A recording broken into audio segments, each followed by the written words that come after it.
Hello everyone, मैं Rihan sir एक बार फिर आज आप लोगों के लिए बहुत इंपॉर्टेंट टॉपिक लेकर आया हूँ। इससे पहले वाली क्लास के अंदर मैंने आपको यूज ऑफ हैज के बारे में पढ़ाया था। आज की क्लास में मैं आपको यूज ऑफ हैड के बारे में पढ़ाऊंगा। अगर आप चाहते हैं कि यूज ऑफ हैड की हर एक कंफ्यूजन दूर हो जाए तो इस वीडियो को ध्यान से देखें और पूरी देखें। हर एक पॉइंट्स आपको मैं बहुत आसान तरीके से समझाऊंगा।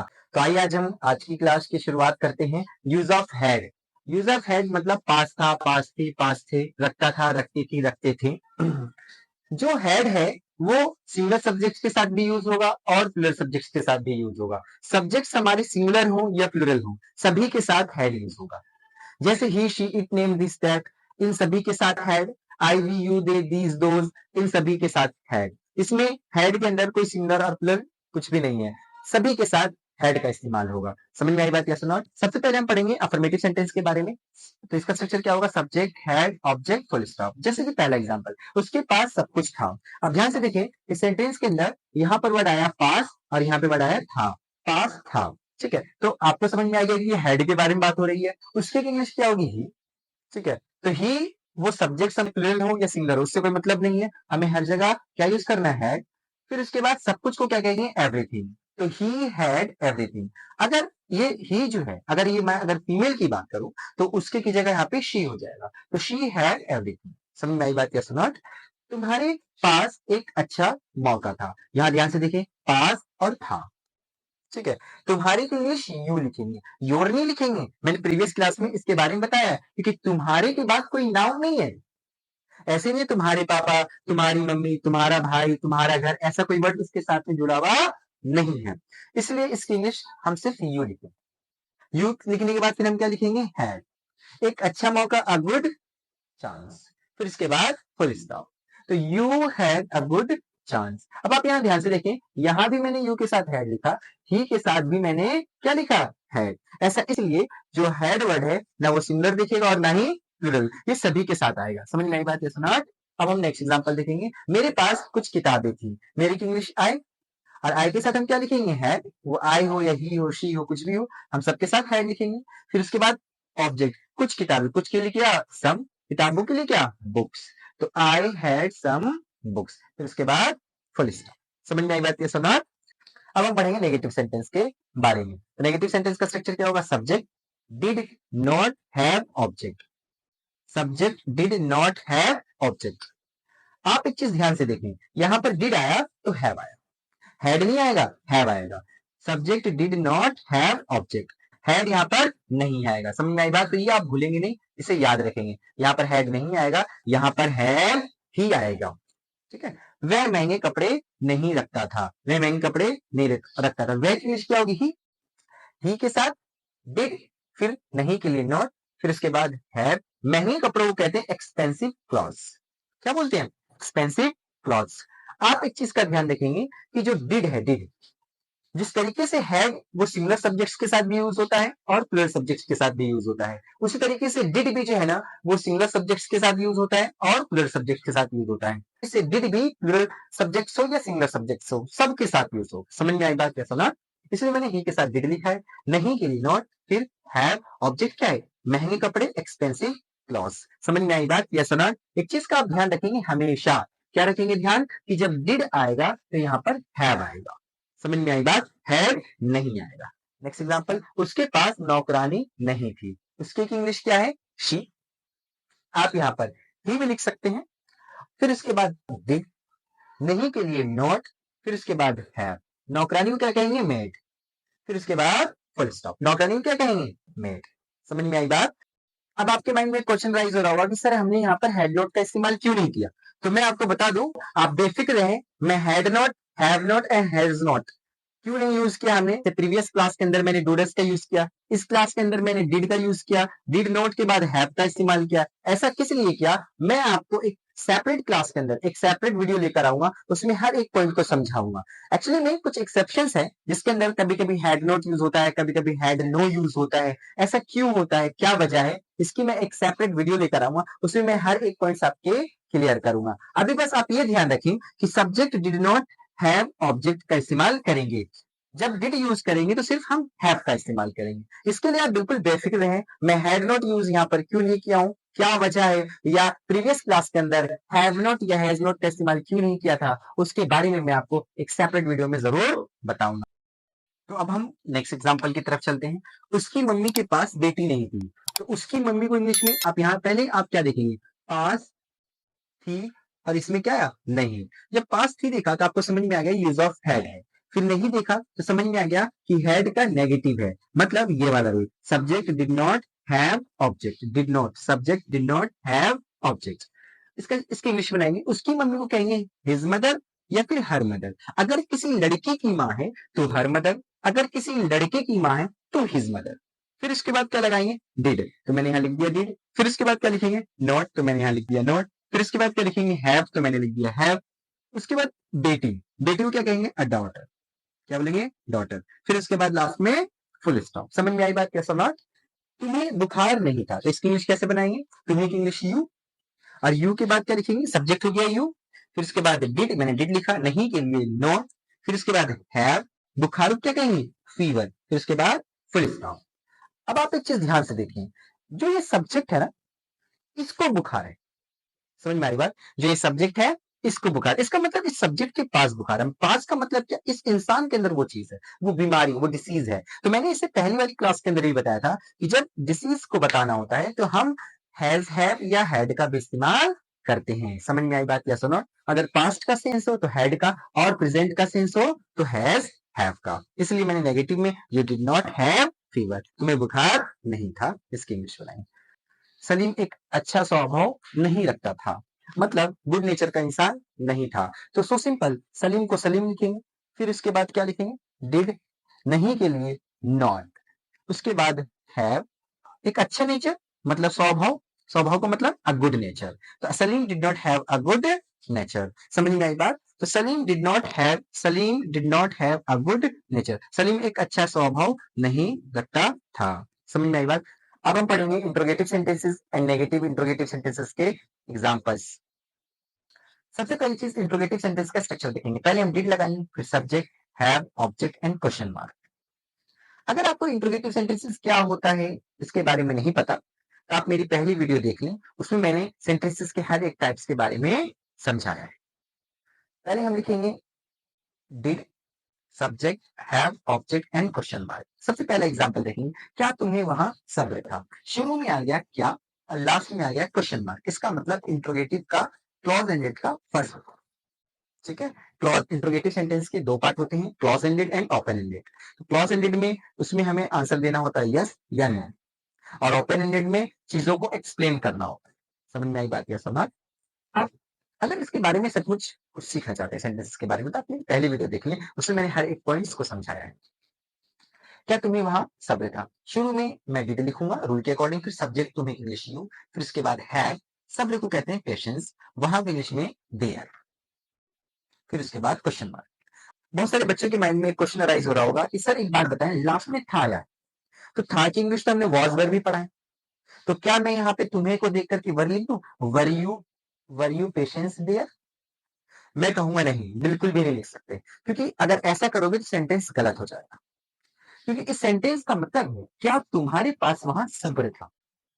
ठीक है, और अगर आपने इसकी इंग्लिश ऐसे लिख दी, were you patience there, were you patience there, तो इसका मतलब ये होगा क्या तुम वहां सब्र थे। तो दोनों सेंटेंसेस में फर्क है। ये जो इंग्लिश है, did you have patience there, इसका मतलब होगा क्या तुम्हारे पास वहां सब्र था, या क्या तुम्हें वहां सब्र था।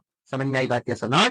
हम शुरू में वर यू पेशेंस देयर नहीं लिख सकते, ऐसा इसलिए क्योंकि यहां पर जो है पास होने का सेंस बता रहा है। इसका सेंस पास होने का, ये जो पेशेंस है ना, सब्र, इसको है, सब्जेक्ट को, तुम्हें। ठीक है, समझ में आ रही बात या सुना। तो इस चीज का आप ध्यान रखें। एग्जाम्पल देखेंगे, क्या उसके पास एक नया मोबाइल था, तो शुरू में क्या आ गया और लास्ट में क्वेश्चन मार्क। शुरू में क्या आ गया, लास्ट में क्वेश्चन मार्क, इसका मतलब क्या, इंट्रोगेटिव सेंटेंस। पहले हम डिड लिखेंगे, सब्जेक्ट क्या है, he have a new mobile. एक चीज का आप ध्यान रखेंगे, जब डिड आएगा तो हम सिर्फ हैव लगाएंगे, हैड नहीं लगाएंगे। नेक्स्ट एग्जांपल, क्या हमारे पास लंगोटिया दोस्त है। लंगोटिया का मतलब एक फेवरेट, जिसे मतलब इट मींस जो हमेशा साथ में रहने वाला हो, ठीक है, आपके साथ ज्यादा से ज्यादा टाइम स्पेंड करने वाला हो, उसे लंगोटिया दोस्त, फास्ट फ्रेंड्स बोलते हैं। क्या बोलते हैं, फास्ट फ्रेंड। पहले हम डिड लिखेंगे, हमारी इंग्लिश हुई फिर उसके बाद हम क्या लिखेंगे, हैव। ऑब्जेक्ट क्या है, लंगोटिया दोस्त, तो लंगोटिया दोस्त को क्या कहेंगे, फास्ट फ्रेंड्स। समझ में आई बात, यस और नॉट। फिर उसके बाद लास्ट में क्वेश्चन मार्क। एक बात ध्यान रखना, ये वी जो है ना, ये वी प्लूरल है, इसलिए ये जो दोस्त होंगे ना वो फ्रेंड्स होंगे, एक से ज्यादा होंगे, क्योंकि बात किसकी हो रही, बात किसकी हो रही, हमारे पास, ठीक है, हमारे। तो बहुत सारे, मतलब हमारे पास लंगोटिया दोस्त थे, हमारे पास थे ना लंगोटिया दोस्त, हमारे का मतलब क्या होगा, एक से ज्यादा, मोर देन वन हो गया। फ्रेंड्स, ये भी क्या हो गया, प्लूरल हो गया। लास्ट में क्वेश्चन। Got it. जिस तरीके से मुझे ये रूल बताएगा उसी तरीके से मैं इंग्लिश बनाऊं।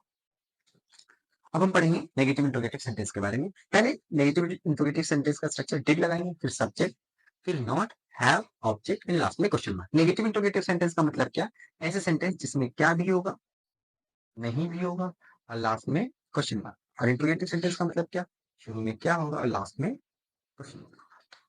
क्या मेरे पास एक राजकुमारी नहीं थी। अब ध्यान से देखिए, शुरू में क्या आया है, नहीं आया है, लास्ट में क्वेश्चन मार्क, इसका मतलब नेगेटिव इंट्रोगेटिव का सेंटेंस है। मेरी इंग्लिश क्या होगी, आई, आई के साथ क्या लिखूंगा मैं, डिड। तो डिड आई, फिर इसके बाद नोट, फिर इसके बाद क्या है, ऑब्जेक्ट क्या, एक राजकुमारी, अ प्रिंसेस, लास्ट में क्वेश्चन मार्क। राजकुमारी को बोलते हैं प्रिंसेस, एक को इंग्लिश में, और राजकुमारी को प्रिंसेस। तो did I not have a princess, इस चीज का फिर से ध्यान रखेंगे, डिड लगाएंगे तो यहाँ पर हैव लगाएंगे, हैड का इस्तेमाल नहीं करें। क्या उसके पास अपना घर नहीं था, शुरू में क्या आ गया, फिर क्या नहीं आ गया, फिर लास्ट में क्वेश्चन मार्क। तो इसका मतलब नेगेटिव इंट्रोगेटिव सेंटेंस का है। आप सबसे पहले इसका आइडेंटिफिकेशन कैसे करें, आप देखेंगे इसमें पास्ट है, पास है, फिर उसके बाद था है। समझ में आ गया, यूज ऑफ हैड के बारे में बात हो रही है। फिर उसके बाद आप क्या देखेंगे, शुरू में क्या आ रहा है, फिर बीच में नहीं, फिर लास्ट में क्वेश्चन मार्क। तो आपको समझ में आ जाएगा यूज ऑफ हैड में नेगेटिव इंट्रोगेटिव सेंटेंस का सेंटेंस है। तो आप जो नेगेटिव इंट्रोगेटिव सेंटेंस का स्ट्रक्चर है वैसे बनाएंगे। जैसे देखिए, उसकी इंग्लिश क्या होगी, या तो ही या तो शी, क्योंकि जो घर है वो उसका अपना घर नहीं था, तो वो उसमें मेल भी हो सकता है, फीमेल भी हो सकता है। अब हम डिड लिखेंगे, ही के साथ डिड या शी के साथ डिड। और आपको पता है कि डिड का इस्तेमाल हम सिंगुलर हो सब्जेक्ट या प्लूरल सब्जेक्ट हो, सबके साथ हम किसका इस्तेमाल करते हैं, डिड का। Did he she, did he या फिर डिड शी, दोनों में से कोई है। नहीं के लिए नॉट, इसके बाद हैव। ऑब्जेक्ट क्या है, अपना घर, तो हिज होम, या फिर लड़की का घर है तो हर होम, दोनों में से कोई एक। एक बात ध्यान रखना, जब यहाँ पे जो शी है तो यहाँ हर होम होगा, और यहाँ पे अगर ही है तो यहाँ पर हिज होम होगा। इस चीज का आप बिल्कुल ध्यान रखेंगे। सब्जेक्ट के अकॉर्डिंग ये चीज चेंज होगी, सब्जेक्ट के अकॉर्डिंग ये चीज चेंज होगी। समझ में आई बात, यस और नॉट। फिर नेक्स्ट एग्जाम्पल, क्या हमारे पास नई कारें नहीं थी, तो हमारी की इंग्लिश क्या होगी, वी डिड। पहले हम डिड लिखेंगे, फिर सब्जेक्ट क्या है, हमारी का मतलब वी, नहीं के लिए नोट, उसके बाद हैव, नई कारें, तो नई कारें का मतलब न्यू कार्स। इस चीज का आप फिर से ध्यान से देखें कि यहाँ पे वी आया है तो यहाँ पे कार्स आया है, मोर देन वन। कार्स का मतलब एक से ज्यादा, सिंगल में प्लूरल। और यहाँ पर हम एक का इस्तेमाल नहीं करेंगे क्योंकि एक से ज्यादा है, ये प्लूरल है। तो जब ये प्लूरल है तो प्लूरल, हम प्लूरल के साथ हम ए का इस्तेमाल नहीं करेंगे, क्योंकि ए का मतलब ही होता है क्या, ए का मतलब ही एक होता है। तो जब एक होगा तो हम लिखेंगे आ या ए, जब एक होगा तभी हम लिखेंगे ए, वरना उसके अलावा जब ये प्लूरल होगा तो उसके साथ हम ए का इस्तेमाल नहीं करेंगे। तो अब हम पढ़ेंगे WH family and WH family negative sentences के बारे में। तो सबसे पहले हम डब्ल्यूएच फैमिली सेंटेंस का स्ट्रक्चर देखेंगे। पहले हम डब्ल्यूएच फैमिली लिखेंगे, फिर did, subject, have, object and question mark. आप एक चीज का ध्यान रखेंगे कि यहां से लेकर यहां तक का जो स्ट्रक्चर है ये इंट्रोगेटिव सेंटेंस का स्ट्रक्चर है, यहां से लेकर यहां तक। बस उससे पहले मैंने डब्ल्यूएच फैमिली का इस्तेमाल किया तो वो डब्ल्यूएच फैमिली सेंटेंस का स्ट्रक्चर बन गया। इंट्रोगेटिव सेंटेंस जो मैंने थर्ड नंबर पर पढ़ाया था ये, और ऐसा हर जगह होगा जहां पर भी आप डब्ल्यूएच फैमिली का सेंटेंस का स्ट्रक्चर बनाएंगे वहां पर बस आप इंट्रोगेटिव सेंटेंस का स्ट्रक्चर के साथ आप डब्ल्यूएच फैमिली लिख देंगे। डब्ल्यूएच फैमिली का मतलब व्हेन, वेयर, व्हाट, व्हाई, कब, कहां, कैसे, इसे हम डब्ल्यूएच फैमिली बोलते हैं। उसको हम पहले लिखेंगे, फिर इंट्रोगेटिव सेंटेंस का स्ट्रक्चर को ऐड कर देंगे तो वो डब्ल्यूएच फैमिली सेंटेंस का स्ट्रक्चर बन जाएगा। अब हम देखेंगे डब्ल्यूएच फैमिली नेगेटिव सेंटेंस का स्ट्रक्चर को। तो आपको कुछ नहीं करना है, पहले डब्ल्यूएच फैमिली लिखना है, फिर did, subject, not, have, object. बस इसमें ये फर्क है कि इसमें नोट भी है। डब्ल्यूएच नेगेटिव का मतलब क्या होगा, नेगेटिव का मतलब नोट आ जाएगा। और दूसरी चीज कि यहां से लेकर यहां तक का जो स्ट्रक्चर बना है वो नेगेटिव इंट्रोगेटिव सेंटेंस का स्ट्रक्चर है, मतलब फोर्थ नंबर वाले का। बस आपको कुछ नहीं करना, उससे पहले डब्ल्यूएच फैमिली लिख दोगे तो वो डब्ल्यूएच फैमिली नेगेटिव सेंटेंस का स्ट्रक्चर बन जाएगा। अब हम कुछ एग्जांपल्स देखेंगे। तुम्हारे पास कितना समय था, तो आप ध्यान से देखेंगे, यहाँ पास आया तो लास्ट में था आया, तो समझ में आ गया ये यूज ऑफ हैड का है। फिर उसके बाद हमने देखा इसमें कितना वर्ड है, कितना का मतलब होता है हाउ मेनी या हाउ मच। अब एक चीज ध्यान से देखें कि इसके साथ समय आ रहा है, ठीक है, कितना समय, तो कितने समय को इंग्लिश में बोलते हैं हाउ मच टाइम, और टाइम अनकाउंटेबल होता है। टाइम क्या होता है, अनकाउंटेबल। फिर इसके बाद हम क्या लगाएंगे, तो डब्ल्यूएच हमने पहले लिख दिया मैंने, फिर क्या डिड, तो मैंने लिख दिया डिड। तो हाउ मच हो या हाउ मेनी, उसके साथ वाला वर्ड साथ में आता है, ठीक है, इस चीज का आप ध्यान रखेंगे। हाउ मच हो या हाउ मेनी, उसके साथ वाला वर्ड हमेशा साथ में आएगा। जैसे यहाँ पे कितना समय है, तो इसके साथ में ये टाइम की इंग्लिश आएगी, मतलब how much time, how much time. जैसे आपको पता कितनी किताबें, तो हाउ मेनी बुक्स, जो भी यहाँ पे जो कितने के साथ वर्ड लिखा होगा वो साथ में आएगा। फिर उसके बाद हम क्या लिखेंगे, डिड, तो मैंने यहाँ लिखा डिड। फिर सब्जेक्ट क्या है, सब्जेक्ट तुम, तुमको यू। फिर उसके बाद क्या है, यहाँ ध्यान से देखिए हैव, तो मैंने यहाँ लिख दिया हैव। फिर उसके बाद लास्ट में क्वेश्चन मार्क। कितने के साथ जो वर्ड जुड़ा हुआ होगा, कितने के साथ जो भी वर्ड जुड़ा होगा उसकी इंग्लिश हम साथ में लिखेंगे। समझ में आई बात कैसे ना, कितना पानी, तो हाउ मच वाटर, ठीक है। फिर इसके बाद डिड, तो मैंने यहाँ लिखा डिड। फिर उसके बाद सब्जेक्ट, तो सब्जेक्ट क्या है, तुम मतलब यू, ठीक है। फिर उसके बाद हैव, फिर उसके बाद लास्ट में क्वेश्चन मार्क। उसके पास तुम्हारा पेन क्यों था, अब ध्यान से देखिए, पास आया फिर था आया, तो समझ में आ गया यूज ऑफ हैड के बारे में है। फिर इसमें क्यों आया, तो समझ में आ गया डब्ल्यूएच फैमिली का सेंटेंस है। तो सबसे पहले मैं डब्ल्यूएच फैमिली लिखूंगा स्ट्रक्चर के अकॉर्डिंग। तो मैंने यहाँ लिखा क्योंकि इंग्लिश क्या होगी, क्योंकि इंग्लिश वाई होगी, तो मैंने वाई लिखा। फिर क्या लिखेंगे, डिड, तो मैंने लिखा डिड। उसकी इंग्लिश क्या होगी, ही या फिर शी, दोनों में से कोई एक। फिर उसके बाद क्या, हैव, तो मैंने लिखा हैव। तुम्हारा पेन, योर पेन, समझ में आई बात, ये सुना। यहाँ पर जो है ना योर पेन लिखेंगे, तुम्हारा पेन, तुम्हारे पेन की इंग्लिश क्या होगी, योर पेन, फिर लास्ट में क्वेश्चन। अब नेक्स्ट एग्जांपल देखेंगे, तुम्हारे पास रविवार के दिन हमारे लिए समय क्यों नहीं था, तुम्हारे पास रविवार के दिन हमारे लिए समय क्यों नहीं था। तो यहाँ पे दो चीज, इसमें क्यों दिया है और नहीं दिया है, इसका मतलब ये डब्ल्यूएच फैमिली का नेगेटिव सेंटेंस। डब्ल्यूएच फैमिली कौन सेंटेंस है, नेगेटिव, मतलब नॉट वाला। तो आपको क्या करना है, पहले आप डब्ल्यूएच फैमिली लिखेंगे शुरू में, तो पहले इसमें क्यों की इंग्लिश क्या है, वाई, तो मैंने वाई लिखा। फिर उसके बाद क्या है, डिड, तो मैंने यहाँ डिड लिखा। फिर क्या है, सब्जेक्ट, सब्जेक्ट क्या है, तुम्हारे, तुम्हारी इंग्लिश क्या होगी, यू, तो मैंने यू लिखा। नहीं के लिए क्या लिखेंगे, नॉट, तो मैंने नॉट लिखा। फिर हैव लगाएंगे, तो मैंने लिखा हैव। फिर उसके बाद क्या है, समय, समय के बीच में क्या बोलेंगे, टाइम, मैंने लिखा टाइम, ये हो गया। फिर उसके बाद किसके लिए, हमारे लिए, तो फॉर अस। तब कौन से दिन को, रविवार को, तो ऑन संडे। समझ में आई बात। इसकी इंग्लिश मैंने किस तरीके से बनाया, एक बार मैं आपको और समझाता हूँ। पहले मैं डब्ल्यूएच में लिखेंगे, तो मैंने लिखा वाई, ठीक है।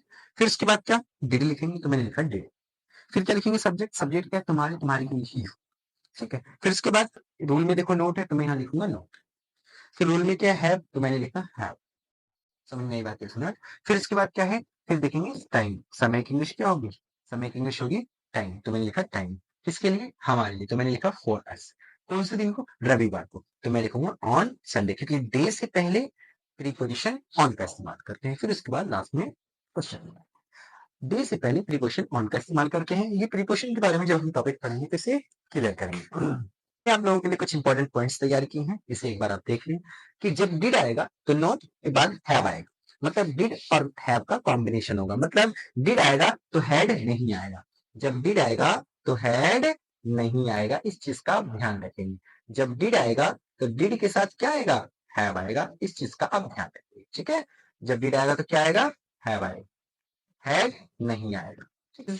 एक चीज आप ध्यान रखना, जो डिड है और हैड है वो सभी सब्जेक्ट्स के साथ यूज होते हैं। वो सब्जेक्ट्स हमारे सिंगुलर हो या वो सब्जेक्ट्स हमारे प्लूरल हो, वो सभी सब्जेक्ट्स के साथ यूज होते हैं, वो डिड हो या फिर हैड हो। डिड और हैड का इस्तेमाल हम सिंगुलर प्लूरल दोनों सब्जेक्ट के साथ करते हैं।